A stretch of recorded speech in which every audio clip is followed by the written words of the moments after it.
বাঁধন রূপের অধিকারী, লেখিকা সুমি চৌধুরী। পর্ব ৭। মুহূর্তের মধ্যে সেই খুনের বাড়িতে পুলিশের গাড়ি এসে থামল। জিপ থেকে স্বয়ং ওসি সাহেব নামলেন। তাকে দেখা মাত্র উপস্থিত সব পুলিশ অফিসাররা স্টান দাঁড়িয়ে সেলুট দিলেন। কিন্তু ওসি সাহেবের নজর গেল এক পাশে দাঁড়িয়ে থাকা সেই সুদর্শন যুবকের দিকে, যার হাতে চকচকে লোহার হ্যান্ডকাপ পরানো। তিনি ভ্রু কুঁচকে দায়িত্বপ্রাপ্ত অফিসারকে দিকে তাকিয়ে গম্ভীর গলায় বললেন, কি হয়েছে? একে হ্যারাস করছো কেন? অফিসার কিছুটা আমতা আমতা করে বললেন, স্যার, ও চরম বেয়াদবি করছে। লিমিট ক্রস করে আমার নামে উল্টাপাল্টা কথা বলছিল। ওসি সাহেব অবাক হয়ে জিজ্ঞেস করলেন, করেছেটা কি সে? অফিসার তখন বাঁধনের সব কথাবার্তা আর তর্কের বিষয়গুলো বিস্তারিত বললেন। সব শুনে ওসি সাহেব বাঁধনের দিকে তীক্ষ্ণ দৃষ্টিতে তাকিয়ে বললেন, এই ছেলে, তোমার সাহস তো কম না? পুলিশের সাথে মশকরা করো? আহসান রহমান এবার ওসির দিকে অত্যন্ত কাতর হয়ে তাকিয়ে বললেন, দেখুন স্যার, আমার ছেলেটা একটু জেদি স্বভাবের, প্লিজ ওকে ছেড়ে দিন। ওসি সাহেবের কোনো কথা না বলে বাঁধনের খুব কাছে গিয়ে দাঁড়ালেন। তারপর আদেশ দিলেন, তোমার মাস্কটা খোলো তো। বাঁধন নির্বিকার ভঙ্গিতে নিজের মুখের মাস্কটা সরিয়ে ফেলল। মাস্কটা সরাতে বাঁধনের পূর্ণ চেহারা সামনে এলো। বাঁধনের মুখটা দেখা মাত্রই ওসি সাহেবের হাত থেকে পুলিশের লাঠিটা প্রায় পড়েই যাচ্ছিল। তার চেহারায় কাঠিন্য মুহূর্তে উধাও হয়ে সেখানে চরম আতঙ্ক আর সম্মান ভর পড়ল। তিনি এক মুহূর্ত দেরি না করে তড়িৎ গতিতে বাঁধনকে স্যালুট ঠুকতে এবং কাঁপা কাঁপা গলায় বললেন, স্যার, আপনি এখানে এই অবস্থায়? উপস্থিত সবার চোখে তখন বিস্ময় চরক গাছ। পুলিশ অফিসার তো রীতিমতো ভরকে গিয়ে ওসির দিকে তাকিয়ে তোতলাতে তোতলাতে বললেন, স্যার, ওকে স্যার বলছেন কেন? কেউ? ওসি সাহেব রাগে আর ভয়ে অফিসারের দিকে চিৎকার করে উঠলেন, আরে গাধা, কি করলি এটা? ইনি তো আমাদের শহরের নতুন এসপি স্যার, যিনি কিছুদিন আগে বিসিএস শেষ করে 1 বছরের কঠিন ট্রেনিং দিয়ে এই পদে নিযুক্ত হয়েছেন। আজই ওনার আমাদের জেলায় জয়েন করার কথা ছিল। ইনি সেই অফিসার। পুরো এলাকায় তখন স্তব্ধ। আহসান রহমান পাথরের মতো দাঁড়িয়ে রইলেন। যে ছেলেকে পুলিশ অপরাধী ভেবে ধরে নিয়ে যাচ্ছিল, সেই এখন এই পুরো জেলার পুলিশের প্রধান। বাঁধনের ঠোঁটের কোণে তখন সেই রহস্যময় শীতল হাসিটা লেগে আছে। সাথে সাথে উপস্থিত সব পুলিশ সদস্য একসাথে শটান হয়ে দাঁড়িয়ে স্যালুট জানালো। পুলিশ অফিসার নিজেও এবার ভয়ে ঘামতে শুরু করেছেন। তার কপালে বিন্দু বিন্দু ঘাম জমেছে। তিনি বাঁধনের দিকে তাকিয়ে হাত জোর করে কাঁপা কাঁপা গলায় বললেন, স্যার, সরি স্যার, আমি আপনাকে চিনতে পারি নাই। বড় ভুল হয়ে গেছে স্যার, প্লিজ ক্ষমা করবেন। বাঁধন এবার তার শীতল আর ভারী কণ্ঠে কথা বলা শুরু করলো। তার প্রতিটি শব্দে যেন কমান্ডিং পাওয়ার ঝরে পড়ছে। সে অফিসারের চোখের দিকে তাকিয়ে সরাসরি বলল, মানুষ ভুল করে বলেই তার জন্য ক্ষমার জায়গা থাকে। আমি আপনাকে শুধরানোর একটা সুযোগ দিতে চাই। নিজেকে বদলে ফেলুন অফিসার, আর মনে রাখবেন, পুলিশের কাজ মানুষকে সেবা দেওয়া, ক্ষমতার অপব্যবহার করে হ্যারাস করা নয়। যদি সম্মান নিয়ে চাকরি করতে চান, তবে এই কেসটা এখন আপনার হাতে দিলাম। এই 2 জন ছেলেকে জেলে নিয়ে এমন ভাবে জেরা করবেন যেন সত্যিটা বেরিয়ে আসে। 3 দিনের মধ্যে আমার আসল খুনি চাই। আর লাশকে কিভাবে মারা হয়েছে তার মেডিকেল রিপোর্ট আগামী 24 ঘন্টার মধ্যে আমার টেবিলে দেখতে চাই। ক্লিয়ার? ওসি সাহেব সোজা হয়ে দাঁড়িয়ে দরাজ গলায় বললেন, ইয়েস স্যার, আমরা এখনই কাজ শুরু করছি। পুলিশের লোকজন হুড়মুড় করে এগিয়ে এসে বাঁধনের হাত থেকে হ্যান্ডকাপ খুলে দিল। বাঁধন আর এক মুহূর্ত সেখানে দাঁড়ালো না। কারো দিকে না তাকিয়ে, কোনো উত্তর না দিয়ে, বুক চিতিয়ে বড় বড় পা ফেলে বাড়ি থেকে বেরিয়ে গেল। এদিকে আহসান রহমান, হাজি রহমান, আতিকুর রহমান আর আকাশ সবাই তখন পাথরের মূর্তির মতো দাঁড়িয়ে। যা ঘটল আর যা শুনছেন সবকিছু যেন তাদের মাথার উপর দিয়ে গেল। শুধু এইটুকু কানে বাজছে, সে বাঁধন এই শহরের নতুন এসপি। আহসান রহমান ভাবতেই পারছেন না, যাকে তিনি 14 বছর আগে রাগের মাথায় পুলিশের হাতে তুলে দিতে চেয়েছিলেন, সেই ছেলেটিকে এখন গোটা জেলার প্রধান রক্ষক। পুরো এলাকায় এক অদ্ভুত স্তব্ধতা নেমে এলো। 5 দিন কেটে গেছে। রূপা এখন শারীরিকভাবে সুস্থ বোধ করছে, তবে গত 5টা দিন তার উপর দিয়ে যেন তুফান বয়ে গেছে। টানা 5 দিন সে জ্বরের বিছানায় পড়েছিল। এত দীর্ঘ সময় ধরে জ্বর এর আগে তার কখনো থাকেনি, কিন্তু এবার শরীরটা যেন কিছুতেই সায় দিচ্ছিল না। এদিকে বাঁধন যে এই শহরের নতুন এসপি, তা রূপা ছাড়া রহমান বাড়ির সবাই জেনে গেছে। আহসান রহমান নিজের করা ব্যবহারের কথা ভেবে এখনো ছেলের সামনে যেতেও লজ্জা পাচ্ছেন। রজনী রহমান অবশ্য মনে মনে ভীষণ খুশি হয়েছেন বাঁধন আজ এত বড় পদে আসীন হয়েছে বলে। আর শান্তা তো বাঁধনের জন্য রীতিমতো পাগল হয়ে গেছে, কিন্তু রজনী রহমানের বড়া নিষেধ থাকায় সে বাঁধনের ব্যাপারে রূপাকে কিছুই বলতে পারছে না। এই 5 দিনে রূপা অনেকবার বাঁধনের সাথে দেখা করতে চেয়েছে, কিন্তু বাঁধন যেন কর্পূরের মতো উবে গিয়েছে। বাঁধন এখন ময়মনসিংহ পুলিশ সুপারের কার্যালয়ে সকাল 10টা থেকে ডিউটিতে জয়েন করেছে।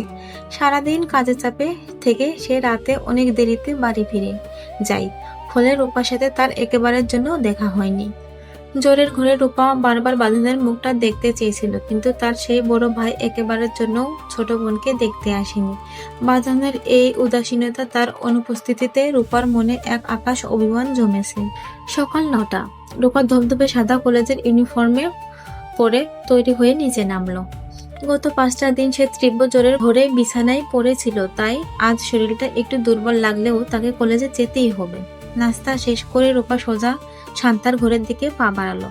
শান্তা কেন এখনো নিচে নামছে না সেটা দেখা দরকার। শান্তার ঘরে ঢুকে রূপা দেখলো শান্তা বিছানায় আয়েশ করে শুয়ে ফোনের স্ক্রিনে তাকিয়ে আপন মনে মিষ্টি মিষ্টি হাসছে।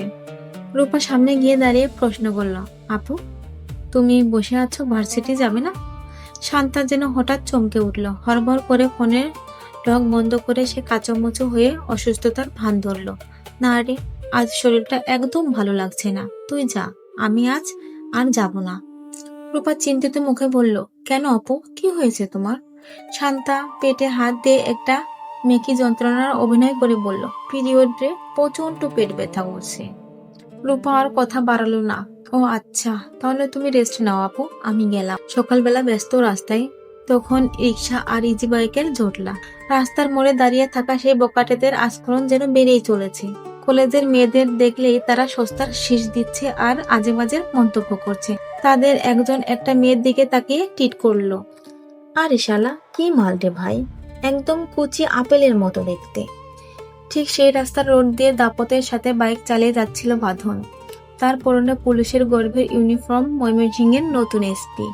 নেভি ব্লু রঙের একদম টানটান ফিটিং ইউনিফর্মে বাঁধনের সুঠাম দেহভঙ্গি যেন ফেটে পড়ছে। কাঁধের ওপর রূপালী রঙের 3টি শাপলা রোদ লেগে চিকচিক করছে। মাথায় দামি হেলমেট, আর সেই হেলমেটের গাছের আড়াল থেকে তার তীক্ষ্ণ দৃষ্টির তেজ টের পাওয়া যাচ্ছে। তার স্লিট করা বা চোখের ভ্রু কাটা, যা তাকে এক মারাত্মক হ্যান্ডসাম আর খুনে লুক দিচ্ছে। ফর্সা কবজিতে বাঁধা কালো রেদারের বেল্টের এক বিশাল আকৃতির দামি ঘড়ি। সে এক হাতে বাইক কন্ট্রোল করে অন্য হাতটা আলতো করে স্টাইলে হ্যান্ডেলের উপর রেখেছে। ইউনিফর্মে বাঁধনকে আজ এতটাই পাওয়ারফুল আর আকর্ষণীয় লাগছে যে রাস্তার মানুষ তার দিকে থেকে চোখ সরাতেই পারছে না। সে বাইক চালিয়ে এগিয়ে আসছে। আর ঠিক সেই মুহূর্তে বাম দিকের গলি থেকে রূপা বেরিয়ে এলো। রূপা দ্রুত পা চালিয়ে মেইন রাস্তায় উঠে সামনের দিকে হাঁটতে শুরু করলো।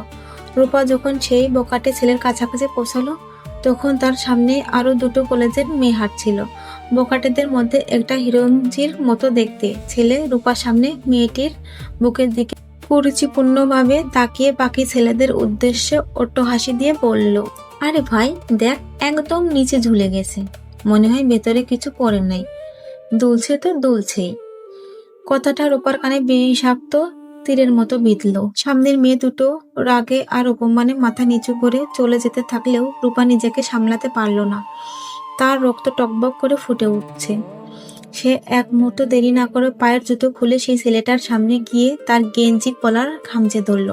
তারপর কোনো কিছু ভাবার আগেই ঠাস ঠাস করে জুতোর বাড়ি মারতে শুরু করলো ছেলেটার গালে আর পিঠে। রূপার চোখের দৃষ্টি তখন আগুনের গোলার মতো জ্বলছে, যেন চিৎকার করে বলতে লাগলো, কুত্তার বাচ্চা, মা বোনদের সম্মান করতে জানিস না?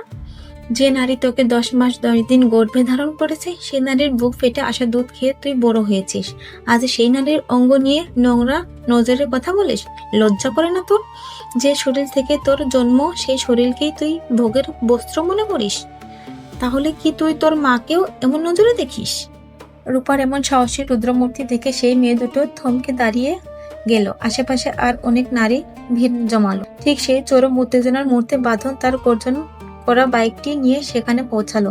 রাস্তার জটলা আর একটি মেয়েকে ছেলে পিটাতে দেখে সে রূপার ঠিক পিছনের হার্ড ব্রেক কষে বাইক থামিয়ে দিল। হুট করে পুলিশের এসপির ইউনিফর্ম পরা একজন দীর্ঘদেহী অফিসারকে বাইকের ওপর দেখতে পেয়ে উপস্থিত সাধারণ মানুষ আর বখাটেদের কলিজা শুকিয়ে গেল। সবাই মনে এক অজানা আতঙ্ক, এখন না জানি কি হয়। বখাটেরা থরথর করে কাঁপতে শুরু করেছে, কিন্তু রূপা তখন কোনো হুঁশ নেই। সে তখন রাগে অন্ধ হয়ে বাঁধনকে খেয়াল করেনি। সে ছেলেটাকে আরো জোরে জোরে জুতার বাড়ি মারতে মারতে বলতে লাগলো, তোকে আজকে আমি মেরেই ফেলবো, মেরে তোকে থুতু দিয়ে গোসল করাবো। কুত্তার বাচ্চা, মেয়েদের সম্মান দিতে না জানলে এই সমাজে তোর মতো জানোয়ারে বেঁচে থাকার কোনোই অধিকার নেই। মনে রাখিস, নারীরা যেমন জন্ম দিতে জানে, তেমনি তোদের মতো পিশাচকে পিষে মারতেও জানে। বাঁধনের কাছে এখন পুরোপুরি পরিষ্কার হয়ে গেল কেন মেয়েটা ওই ছেলেকে পশুর মতো পেটাচ্ছে। বাঁধন মুগ্ধ নয়নে তাকিয়ে রইল। মেয়েটার অদম্য সাহস দেখে সে মনে মনে বেশ অবাক হলো, কিন্তু সে মেয়েটার মুখ দেখতে পারছে না, কারণ মেয়েটার উল্টো দিকে ঘুরে আছে। বাঁধনের নজর গেল মেয়েটার কাঁধে থাকা কলেজ ব্যাগের উপর। মুহূর্তে তার মনে পড়ে গেল 5 দিন আগে সেই বৃষ্টির দিনের কথা। ওই দিন রাস্তার যে মেয়েটাকে দেখেছিল, ওই মেয়েটার ব্যাগ হুবহু এক। তবে কি এই মেয়েটাই সে মেয়েটা? বাঁধন আর স্লিট করা ভ্রু কুঁচকে গম্ভীর দৃষ্টিতে তাকিয়ে রইল। রূপা ইচ্ছে মতো ছেলেটাকে জুতোপেটা করে হাঁপাতে হাঁপাতে ঘুরে দাঁড়ালো। আর ঠিক ওই মুহূর্তে বাঁধনের সাথে তার চোখাচোখি হলো। বাঁধনের হেলমেটের গ্লাসের নিচে সেই চেনা মায়াবী আর তীক্ষ্ণ চোখ দুটো দেখা মাত্রই রূপা চমকে উঠল। তার বুকের ভেতরটা আবারও সেই অজানাই ধক করে উঠল। এদিকে বাঁধনের অপলক দৃষ্টিতে তাকিয়ে আছে রূপার দিকে। সে ভাবতে পারেনি আবারও এই মেয়েটার সাথে তার দেখা হবে। আর আজকে এই সাহসী রূপ দেখে সে সত্যি বিস্মিত। বাঁধনের গায়ে বাংলাদেশের পুলিশের ঝকঝকে ইউনিফর্ম দেখে রূপা আরেক দফা স্তম্ভিত হয়ে গেল। তার মানে কি ছেলেটা পুলিশ? সেদিন কি তবে সেই কোনো ভূত দেখেনি, রক্ত মাংস মানুষকেই দেখেছিল? তাদের দুজনের এই নীরব ভাবনার মাঝে সেই বকাটে ছেলেগুলো সুযোগ বুঝে দৌড়ে পালানোর চেষ্টা করলো। বাঁধন মুহূর্তের মধ্যে চোখের পলকে তার প্রিন্টেড বেল্টের হোলস্টার থেকে সার্ভিস রিভলভার বের করলো। বাইকের উপরে বসে অত্যন্ত নিখুঁত নিশানায় হাতটা বাড়িয়ে পরপর ঠাস ঠাস করে 3টা গুলি ছুড়ল। প্রতিটি গুলি সরাসরি গিয়ে বিঁধল পলাতয়নরত 3 বড়কাটের পায়ে। গুলি সেই বিকট শব্দে পুরো এরিয়া কেঁপে উঠল। রূপা ভয়ে চিৎকার দিয়ে 2 হাত নিজের কান চেপে ধরে চোখ বন্ধ করে ফেলল। ছেলে 3টা নিজেদের পা আঁকড়ে ধরে রাস্তায় মাঝখানে লুটিয়ে পড়ল। যন্ত্রণায় তাদের গরম বিদারী আর্তনাতে আশেপাশে বাতাস ভারী হয়ে উঠল। বাঁধন অত্যন্ত নির্লিপ্ত ভঙ্গিতে তার পকেট থেকে স্মার্টফোনটা বের করলো। তার চোখে মুখে কোনো দয়া বা অনুশোচনা চিহ্ন নেই, বরং এক কঠোর প্রশাসনিক গম্ভীর্য ফুটে উঠেছে। সে সরাসরি পুলিশ লাইনসে ফোন দিয়ে অত্যন্ত ভারী আর গম্ভীর কণ্ঠে কমান্ড দিল, এসপি ময়মনসিংহ স্পিকিং। ব্রহ্মপুত্র মোড়ে ইমিডিয়েটলি একটা ব্যাকআপ টিম আর অ্যাম্বুলেন্স পাঠাও। 3টি পটেশিয়াল আর রেফ্রিজারেটরকে নিউট্রালাইজ করা হয়েছে। I want them in custody right now, over. Rupa ধীরে ধীরে চোখ খুলে রাস্তার দিকে তাকিয়ে শিউরে উঠল। ছেলেগুলো পা ধরে ছটফট করছে, আর সেখানে থেকে রক্ত গড়িয়ে কালো পিচ ঢালা রাস্তা ভিজে যাচ্ছে। যে মেয়েটিকে নিয়ে ওই নোংরা মন্তব্য করা হয়েছিল, তার চোখে মুখে এখন এক অদ্ভুত প্রশান্তির হাসি। সে যেন আজ দীর্ঘদিনের জমানো অপমানের বিচার পেল। কিছুক্ষণের মধ্যেই সাইরেন বাজিয়ে পুলিশের একটি ভ্যান সেখানে এসে পৌঁছালো। গাড়ি থামতেই 4 জন পুলিশ অফিসার তড়িৎ গতিতে নেমে সরাসরি বাঁধনের সামনে গিয়ে শটান দাঁড়িয়ে স্যালুট ঠুকলো। বাঁধন তখন বাইকের উপর বসে আছে। সে শীতল চোখে অপরাধীদের দিকে ইশারা করে দরাজ গলায় আদেশ দিল, এই 3টি জানোয়ারকে তুলে ভ্যানে ভরেন।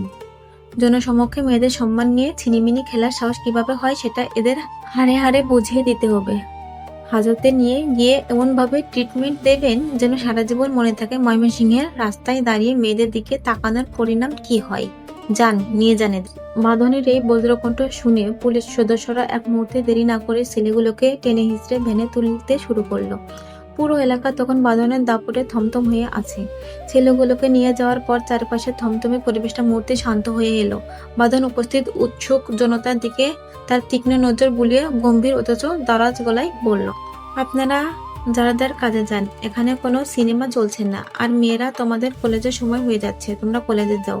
আর শোনো, যতদিন এই শহরে আমি আছি ততদিন কোনো পকেটে জানোয়ার তোমাদের দিকে খারাপ নজরে দেওয়ার সাহস পাবে না। যদি তোমাদের কাউকে কেউ ডিস্টার্ব করে বা নোংরা কথা বলে, তবে ভয় না পেয়ে সরাসরি 999 নাম্বারে কল করবে। আমরা অবশ্যই এর বিরুদ্ধে কড়া অ্যাকশন নেব। এখন যাও সবাই। বাজানের বজ্রকণ্ঠ শুনে সাধারণ মানুষ ভয়ে আর সম্মানের মাথা নিচু করে দ্রুত যার যার গন্তব্যে চলে গেল। মেয়েরাও স্বস্তির নিঃশ্বাস ফেলে কলেজের দিকে হাঁটা দিল। এদিকে রূপা তখনও তার এক জায়গায় দাঁড়িয়ে থরথর করে কাঁপছে। তার মানে সেদিন সে কোনো ভূত দেখেনি, রক্ত মাংস মানুষই দেখেছিল। যে মানুষটাকে সে ভয়ঙ্কর ভেবেছিল সেই এখন এই শহরের সর্বময় ক্ষমতার অধিকারী এক পুলিশ অফিসার। রূপা আর এক মুহূর্ত সেখানে দাঁড়াতে চাইল না। সে ঘাড় নিচু করে উল্টো দিকে ঘুরে হাঁটা দিতেই পেছন থেকে বাদনের সেই ভারী কণ্ঠস্বর ভেসে এলো। এই শোনো। রূপা যেন বিদ্যুৎ স্পৃষ্ট হলো। তার ভয়ে তার পা দুটো মাটিতে আটকে গেল। সে ভাবলো সবার সামনে সে ওই ছেলেটাকে এভাবে জুতোপিটা করেছে বলে হয়তো এই পুলিশ অফিসার তাকেও এখন ধরে জেলে নিয়ে যাবে। সে কোনো মতে কাঁপতে কাঁপতে বাঁধনের দিকে ঘুরে দাঁড়ালো। চোখ দুটো ছলছল করে উঠল। তার ভয়ে জড়সড় হয়ে বলল, স্যার, আমি জাস্ট নোংরা কথা বলার জন্য ওই ছেলেটাকে মেরেছি। ও খুব আজে বাজে কথা বলছিল মেয়েটাকে নিয়ে। প্লিজ স্যার, আমাকে জেলে নেবেন না। রূপার এমন হুটহাট ভীতু রূপ দেখে বাঁধনের ঠোঁটের কোণে একটা বাঁকা হাসি ফুটে উঠল। কিছু আগে সে মেয়েটার রুদ্র মূর্তিতে একটা ছেলের পেটাচ্ছিল। সে এখন একটা ছোট্ট কাঠবিড়ালের মতো ভয়ে অস্থির হয়ে আছে। বাঁধন বাইকের ওপর আয়েশ করে বসে দীর্ঘশ্বাস টেনে রূপার চোখের দিকে স্থিরভাবে তাকিয়ে বলল, নাম কি তোমার? রূপা মাথা নিচু করে নিচু সুরে বলল, রূপা। রূপা নামটা শোনা মাত্র বাঁধনের গম্ভীর্য মুখটা মুহূর্তের জন্য আরো একটু ভারী হয়ে উঠল। সে রূপার দিকে তাকিয়ে সরাসরি প্রশ্ন করল, তোমার বাবার নাম কি? রূপা এক মুহূর্তের জন্য দ্বিধায় পড়ে গেল। তার সামনে এখন দুই বাবার পরিচয়, একজন আহসান রহমান আর একজন তার জন্মদাতার পিতা মারুফ হাসান। এখন কি করবে? বর্তমান তার বাবা আহসান রহমানের নাম বললে পরক্ষণেই ভাবলো, এই কড়া পুলিশ অফিসার যদি পরে কোনোভাবে জানতে পারে সে মিথ্যে বলেছে, তবে নির্ঘাত তাকে জেলের ভাত খেতে হবে। বড় কোনো বিপদের ঝুঁকি না নিয়ে সে তার জন্মদাতা নামই উচ্চারণ করলো, মারুফ হাসান। রূপার মুখে নিজের বাবার নাম না শুনে বাঁধন একটা দীর্ঘশ্বাস ছাড়ল। সে হয়তো অবচেতনার মনে তার সৎ বোন রূপা আশা করছিল। মনে মনে নিজেকেই বোঝালো, নাম এক হতেই পারে, তাই বলে কি মানুষটাও এক হবে? বাঁধন নিজেকে সামলে নিয়ে রূপার দিকে তাকিয়ে আবার প্রশ্ন করলো, কোন কলেজে পড়ো?